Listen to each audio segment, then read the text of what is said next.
US-based non-government organization may misyon i-tour sa Pilipinas ang mga Pinoy estudyante halin sa Amerika. Nakatutok, Julius Bilacol.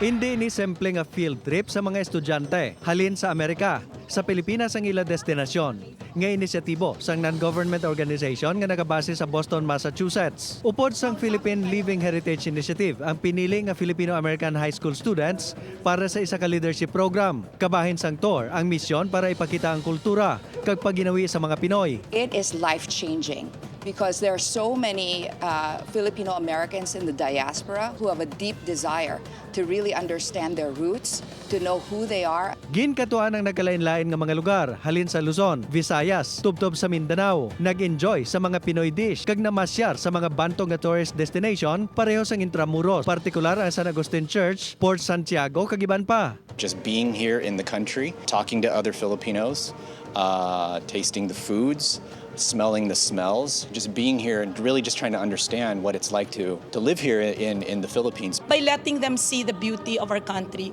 the nuances of our culture, it will establish a certain self-awareness of what it means to lead as a, young Filipino leader with a global mindset. They can come back in their own time and then think about how to give back to the country that we all love. May iban nga pareho kay Riley. Pila ka beses na nga nagakadto sa Pilipinas pero first time nga nag-tour kag nakitaan ang ginatago nga katahom kag kasaysayan sa pungsod.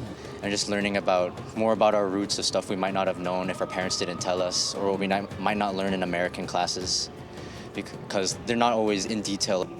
Importante para sa mga estudyante nga hindi malimtan ang rasa nga ila ginhalinan. To delve more into the historical aspects of the Philippines, and it's really helped me understand my identity through that lens. Padayon nga magaserbi nga taytay ang grupo para sa mga estudyante.